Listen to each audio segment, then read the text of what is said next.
उत्तर भारत के एक छोटे से शांत गांव के किनारे एक प्राचीन मंदिर था। मंदिर बहुत भव्य नहीं था, लेकिन उसकी शांति ऐसी थी कि वहां पहुंचते ही मन को एक अजीब सा सुकून मिल जाता था। मंदिर के आंगन में एक विशाल पीपल का पेड़ था, जिसके नीचे रोज सुबह और शाम दीपक जलता था। उसी गांव में एक गरीब युवक रहता था, जिसका नाम था सुदामा। सुदामा के पास न जमीन थी, न धन, न कोई बड़ा सहारा। वो गांव के लोगों के छोटे मोटे काम करके अपना गुजारा करता था। लेकिन उसकी सबसे बड़ी पहचान उसकी गरीबी नहीं, बल्कि उसकी भगवान के प्रति सच्ची भक्ति थी। सुदामा रोज सूरज निकलने से पहले उठ जाता, मंदिर के आंगन को साफ करता, फिर भगवान की मूर्ति के सामने बैठकर भजन गाता और प्रार्थना करता। उसकी आवाज़ बहुत सुरीली नहीं थी, लेकिन उसकी भक्ति इतनी सच्ची थी कि जो भी उसे सुनता उसका दिल भावुक हो जाता। गांव के लोग अक्सर कहते थे कि अगर भगवान कहीं सच में किसी की सुनते होंगे तो वो सुदामा ही होगा। लेकिन अजीब बात ये थी कि इतनी भक्ति के बावजूद सुदामा की जिंदगी दुखों से भरी हुई थी।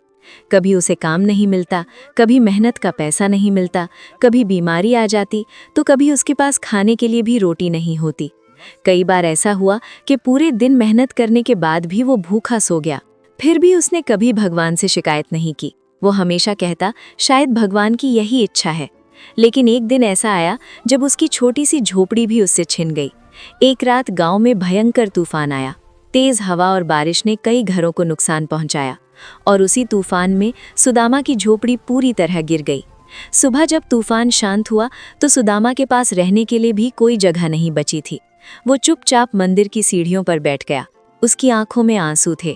उसने आसमान की ओर देखकर धीरे से कहा, हे भगवान, मैं रोज आपका नाम लेता हूँ, आपकी सेवा करता हूँ, फिर भी मेरी जिंदगी में इतना दुख क्यों है? ये पहली बार था जब उसके मन में ये सवाल उठा।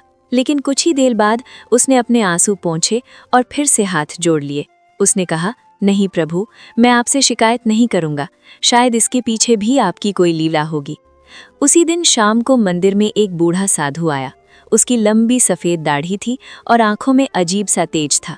साधु ने सुदामा को देखा और मुस्कुराकर पूछा, क्या तू ही सुदामा हो? सुदामा ने आश्चर्य से पूछा, आपको मेरा नाम कैसे पता? साधु ने शांत स्वर में कहा, जिसे भगवान जानते हैं उसे दुनिया भी जान लेती है। धीरे धीरे दोनों के बीच बातचीत शुरू हुई। सुदामा ने अपनी पूरी कहानी साधु को सुना दी, अपनी गरीबी, अपने दुख और अपने मन में उठते सवाल। सब कुछ सुनने के बाद साधु ने कहा, तुम्हारा सवाल नया नहीं है। हर सच्चा भक्त कभी न कभी ये जरूर सोचता है कि भगवान उसके जीवन में इतनी कठिनाइयां क्यों देते हैं। अगले दिन साधु सुदामा को अपने साथ गांव के बाहर ले गया। वे एक खेत के पास पहुंचे जहां एक किसान जमीन खोद रहा था। साधु ने पूछा, बताओ, किसान जमीन को क्यों काट रहा है? सुदामा ने कहा, ताकि उसमें बीज बो सके। साधु ने कहा, अगर जमीन बोल सकती तो शायद उसे ये दर्द अच्छा नहीं लगता, लेकिन वही दर्द बाद में फसल बनकर खुशियों में बदल जाता है। सच्चे भक्त की जिंदगी भी ऐसी ही होती है। भगवान उसे कठिनाइयों से इसलिए गुजारते हैं ताकि उसकी आत्मा और मजबूत बन सके। सुदामा ध्यान से उनकी बातें सुन रहा था, लेकिन उसके मन में अभी भी सवाल बाकी थे। साधु ने अंत में कहा, तुम्हारी परीक्षा अभी पूरी नहीं हुई है। ये सुनकर सुदामा थोड़ा डर गया, लेकिन उसने भगवान पर भरोसा बनाए रखा। कुछ ही दिनों बाद गांव में एक भयानक बीमारी फैल गई। कई लोग तेज बुखार और कमजोरी से पीड़ित होने लगे। पूरे गांव में डर का माहौल था। उस समय सुदामा ने बिना अपनी परवाह किए लोगों की सेवा शुरू कर दी। वो बीमार लोगों के घर जाता, उन्हें पानी पिलाता, जड़ी बूटियां लाता और उनके पास बैठकर भगवान का नाम लेता।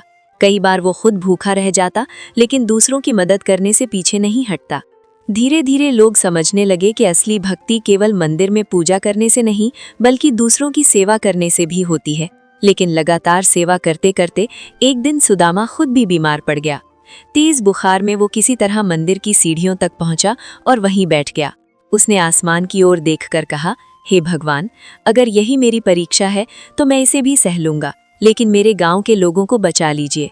पूरी रात वो बुखार से तपता रहा। सुबह जब उसकी आंख खुली तो वही साधु उसके सामने खड़ा था।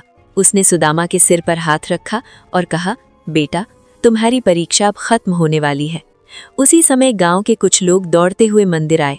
उन्होंने बताया कि गांव में फैली बीमारी अचानक कम होने लगी है और लोग ठीक हो रहे हैं। सब लोग इसे भगवान का चमत्कार मान रहे थे। गांव के मुखिया ने सबके सामने कहा, इस कठिन समय में जिसने सबसे ज्यादा सेवा की है वो सुदामा है।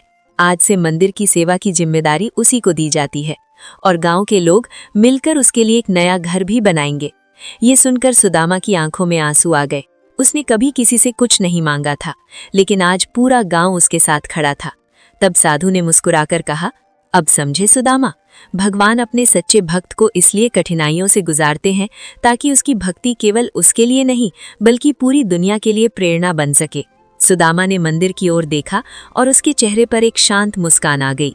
उसने हाथ जोड़कर कहा, अब मुझे समझ में आ गया प्रभु, आप दुख नहीं देते बल्कि हमें मजबूत बनाते हैं और सही समय आने पर हमारी आस्था का फल भी देते हैं। उस दिन मंदिर की घंटियां दूर दूर तक गूंज रही थी और ऐसा लग रहा था जैसे भगवान स्वयं मुस्कुरा रहे हों। उस दिन के बाद सुदामा की जिंदगी बदल गई, लेकिन उसकी विनम्रता और भक्ति कभी नहीं बदली। वो हमेशा लोगों से कहता था कि जब जिंदगी में दुख आए तो भगवान से दूर मत भागो, क्योंकि कभी कभी वही दुख हमें उस रास्ते तक ले जाते हैं जहां से हमारी असली ताकत और सच्ची खुशी शुरू होती है। नमस्ते दोस्तों, अगर आपको ये कहानी पसंद आई हो तो और इस वीडियो को लाइक, शेयर और सब्सक्राइब जरूर करें। धन्यवाद।